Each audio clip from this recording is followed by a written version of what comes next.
Olá, que bom ter a sua companhia para mais esta nossa exploração. Hoje a gente vai fundo no ensinamento que logo de cara, sabe, parece que dá um nó na cabeça, principalmente pensando na tradição judaica. Uhum. É lá de Pirkei Avot, os ensinamentos dos pais, capítulo 1, Mishnah 3. São palavras do Antígonos de Sochó. Em texto fundamental, né? E bem provocador. Totalmente. A frase central, que vai ser nosso guia aqui, é a seguinte. Vou falar primeiro o original, tá? Em hebraico. Al tehiyu ka'avadim, hameshamshim et harav al menat lekabel pras, Certo. ela rivu ka'avadim hameshamshim et harav shelo, al menat lekabel pras, vihii morah shamayim aleichem. Forte. E a tradução, assim, para a gente entender melhor, seria algo como: não sejais como os servos que servem ao mestre a fim de receber recompensa, Ok. mas sede como os servos que servem ao mestre, não a fim de receber recompensa, e que o temor dos céus esteja sobre vós. Aí é que pega, né? Essa última parte. E a primeira também. Exato, porque, poxa, a gente lê a Torá toda, né, do começo ao fim. Parece que tem essa batida constante. Faça isso para que te vá bem. Compra aquilo para que viva mais. Sim. A ideia de causa e consequência, recompensa e castigo é muito presente. É inegável. Então, aí chega Antígonos e fala: opa, peraí. Não sirvam pensando na recompensa? Como assim? Parece uma contradição direta, né? Ou será que é erro ou tem algo mais profundo aí? Essa é a grande questão. Não é uma contradição superficial, eu acho. É um convite para ir mais fundo. E é isso que a gente vai tentar fazer hoje, né? Descascar essa cebola, entender as camadas por trás dessa frase que parece tão paradoxal. Vamos à ajuda dos comentaristas clássicos para tentar não cair em armadilhas? O que é muito importante nesse caso específico. Muito. Porque essas armadilhas podem ser perigosas. Tem aquela história famosa que o Rashi conta sobre dois alunos do próprio Antígonos, Zadok e Boetus, os nomes deles. Conheço. É um alerta sério. Pois é. Eles ouviram o mestre dizer não sirvam pela recompensa e, bom, tiraram uma conclusão bem radical. Pensaram tipo, se não é para ter recompensa, então não existe recompensa. Não tem mundo vindouro, não tem nada depois daqui. Uma leitura totalmente literal e distorcida, né? Completamente. E daí, segundo essa tradição, nasceu a seita dos saduceus, que negava coisas centrais da fé, como a vida após a morte, a alma. Só para a gente ter uma ideia do perigo de entender mal o que Antígonos disse. Exato. É um exemplo forte do impacto de uma interpretação equivocada. Mas o próprio Rashi, que conta essa história, já nos dá a chave principal para entender Antígonos do jeito certo. E qual seria essa chave, segundo Rashi? Para Rashi, a mensagem é clara. O foco é a motivação. Antígonos não está negando que a recompensa exista. Ele está criticando a razão pela qual a gente serve. O serviço a Deus tem que vir do amor. Ponto. Amor. Sim. Não pode ser uma troca comercial, sabe? Tipo, eu faço isso aqui para Deus e ele me paga com aquilo ali. Isso diminui tudo. Diminui a relação, diminui Deus, diminui a gente mesmo. Entendi. Então, o problema não é a recompensa em si, mas fazer dela a condição para o serviço. É isso. Porque a Torá promete, né? Justamente. Rashi não ignora as promessas. A recompensa é real, é parte da justiça divina, da bondade dele. Mas ela não pode ser a condição. Eu só faço se eu ganhar. Entende? O foco do Antígonos para Rashi é purificar nossa intenção. O motor tem que ser o amor, a gratidão, a reverência. Não o cálculo do que a gente vai lucrar. Se você só serve pelo pagamento, você não está servindo ao mestre de verdade. Está servindo ao seu próprio bolso, usando o mestre como um meio para um fim. Faz sentido. O amor como porquê principal. Isso já começa a clarear o paradoxo. A recompensa existe, mas não é o motivo número 1. E essa palavra condição parece central. Lembro que outros comentaristas, tipo Pirkei Moshe ou Nashalat Avot, eles focam muito naquela expressão hebraica, né? O al menat. O que eles dizem? Exato. Eles pegam essa expressão alminat, que significa literalmente com a condição de que, a fim de receber, com o propósito de ganhar. A crítica do Antígono está aí, nessa condicionalidade. Ah, Ele está combatendo a mentalidade do que a gente podia chamar de servo mercenário, aquele que fica fazendo conta. Vale a pena? O que eu ganho? Se não for garantido ou se não for bom o suficiente, nem me mexo. o famoso só faço se me pagar. Isso. Antígono está dizendo, rejeitem essa postura. Essa atitude calculista, interesseira, não cabe na relação mais importante que a gente tem. Ok, a figura do servo mercenário é bem clara. Mas aí fica a dúvida. Se a pessoa lê a Torá e vê lá vida longa, bênçãos, prosperidade, não é normal ter esperança nisso? Onde que termina a esperança, que é boa, e começa essa condicionalidade ruim que Antígono nos critica? A linha parece fina. É fina sim, mas é crucial. Antígonos não condena a esperança. A esperança é humana, é até positiva. A própria tradição reconhece isso em outros lugares. Esperar pelo bem que Deus promete é uma coisa. Certo. Outra coisa é dizer, eu só faço isso se eu receber aquilo. A diferença está nesse se. O mercenário bota a condição antes. O servo ideal, mesmo que tenha esperança nas coisas boas, ele faria o certo de qualquer jeito, entende? Mesmo se, vamos supor, não tivesse recompensa nenhuma. Faria porque é o certo, porque ama o mestre, porque reconhece que deve fazer. Essa ideia de dever, de obrigação, isso me leva a outro ponto que esses comentaristas exploram. Antígonos fala para não ser como o servo que serve para receber, mas ser como que serve sem essa finalidade. Alguns dizem que esse é o servo obrigatório, mas obrigatório soa meio pesado, né? Forçado. Ótimo ponto. Obrigatório aqui não é no sentido de forçado, de alguém coagido. A chave é de onde vem essa obrigação. O Nachalat Avot, por exemplo, explica isso de um jeito muito bonito. Como? Ele pergunta, por que afinal a gente é servo de Deus? E a resposta volta lá atrás, na base de tudo.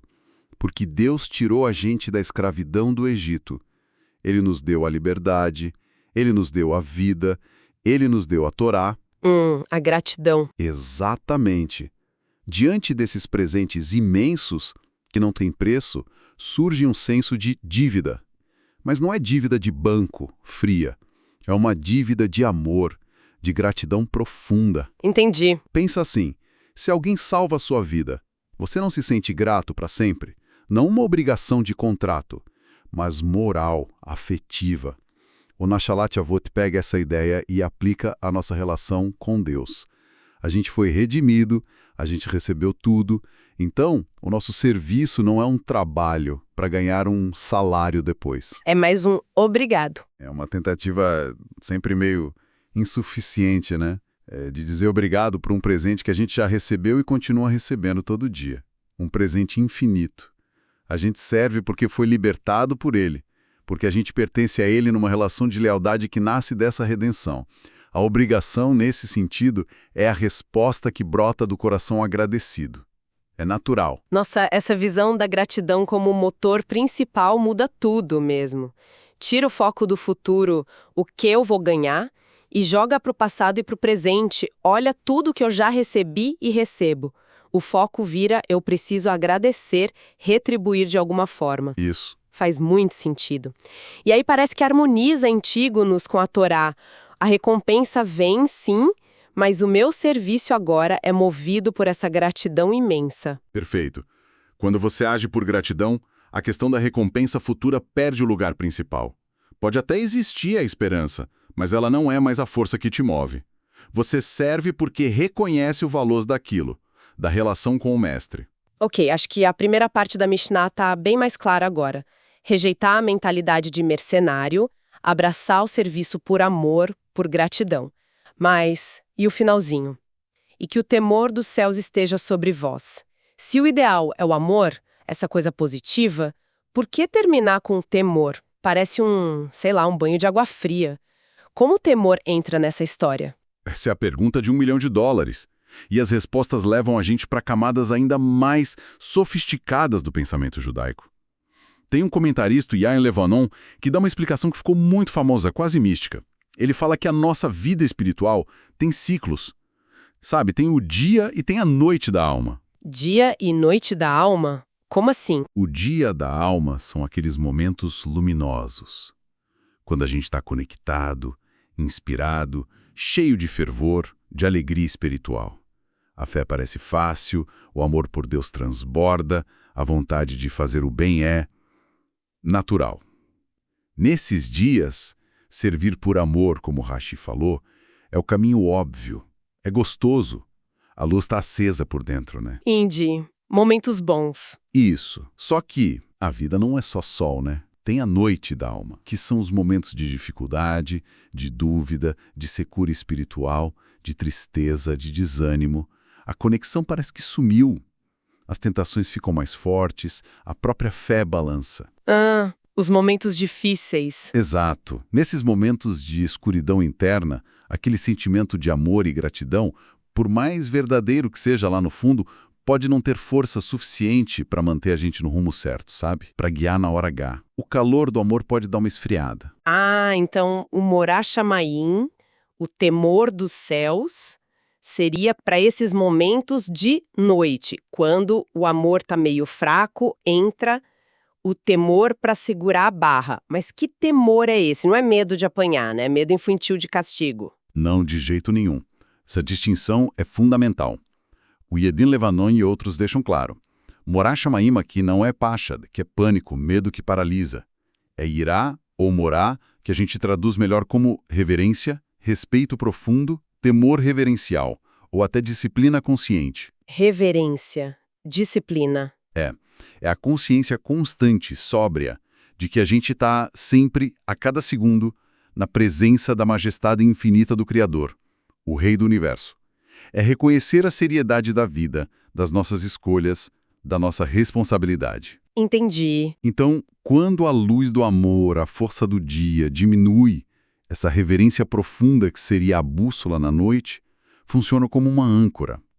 Ela dá estrutura à disciplina musar em hebraico para a gente continuar fazendo o que é certo, cumprindo o que tem que cumprir, mesmo sem sentir aquela inspiração toda, aquela alegria. É o que impede a gente de chutar o balde na dificuldade. Exatamente. É o que te segura firme no barco durante a tempestade. Não que o temor substitua o amor como o ideal maior, mas ele sustenta o amor quando ele está vacilando. Que interessante. Então o temor reverente não é o contrário do amor, mas um complemento, uma rede de segurança para nossa fragilidade? Precisamente. Amor e temor reverente, nessa visão, são como as duas asas da alma. O amor te joga para cima, te dá paixão, alegria. O temor reverente te dá estabilidade, limite, direção, principalmente na dificuldade e na escuridão. Uma asa sem a outra não voa direito. Exato. O amor sem limite pode virar bagunça, excesso. O temor sem amor pode virar rigidez, distância, um serviço mecânico, frio. Precisa dos dois. Agora sim, faz todo sentido. Antígonos não está se contradizendo, ele está dando um mapa completo para a vida espiritual.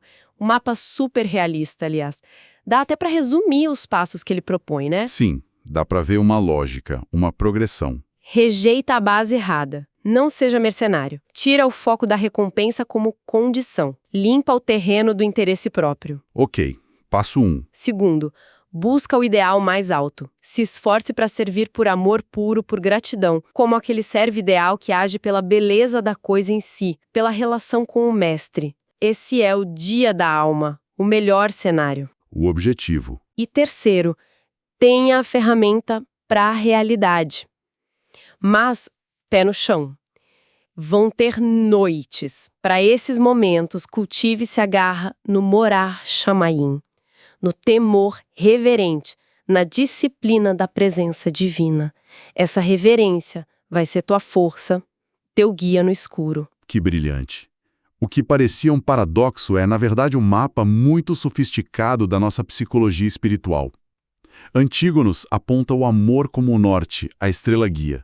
Mas ele sabe que a viagem tem trechos com nuvem, escuros, que a gente não vê a estrela. E para esses trechos, ele dá a bússola do temor reverente, não para substituir a estrela, mas para manter o rumo até ela aparecer de novo. O objetivo final não é servir por medo, mas reconhecer que a reverência ajuda a proteger e a cultivar o próprio amor. É isso. Perfeitamente. Não é servir por medo, mas usar a reverência para conseguir servir por amor, mesmo quando é difícil. Então, voltando lá no começo, Antígonos não contradiz a Torá. Ele a aprofunda. Ele nos chama para ir além de uma leitura só de troca, de negócio, das promessas divinas. O foco é a pureza da intenção. Servir a Deus por quem Ele é, por sua grandeza, sua bondade, por tudo que Ele representa e nos deu. Exato. Servir não primariamente pelo que eu ganho, mas pelo que ele é. E olha que interessante, essa busca por uma intenção mais pura, esse serviço mais desinteressado, é o que acaba nos libertando por dentro. A gente deixa de ser escravo da recompensa para ser servo livre do amor. É uma jornada de amadurecimento espiritual mesmo. Sair de uma relação talvez mais infantil ou comercial para uma relação de amor maduro, de responsabilidade consciente. Faz todo sentido. Essa conversa toda, claro, deixa a gente pensando. Nas nossas próprias motivações, né? E não só na religião, em tudo. No trabalho, nos relacionamentos, nos projetos. O que move a gente de verdade? Boa pergunta. A gente está mais no modo mercenário, sempre calculando o retorno. Ou a gente consegue agir mais por paixão, por gratidão, por reconhecer o valor daquilo que a gente faz, ou de quem a gente serve. É uma autoanálise importante. Antígono nos lembra que o ideal é o amor, a gratidão o dia da alma. Mas ele também acolhe a gente nos momentos de noite, oferecendo a reverência e a disciplina para nos segurar. Sim, ele é realista quanto à nossa condição. Talvez a sabedoria seja justamente essa, reconhecer em que fase, dia ou noite, a gente está em cada área da vida, e usar as ferramentas certas. Nutrir o amor quando ele está forte e se apoiar na disciplina, no respeito aos compromissos, quando a inspiração some. Um equilíbrio dinâmico, né? Isso. Buscar esse equilíbrio talvez seja um caminho para uma vida não só mais conectada espiritualmente, mas, sei lá, mais íntegra, com mais propósito. Fica aí a reflexão para todo mundo.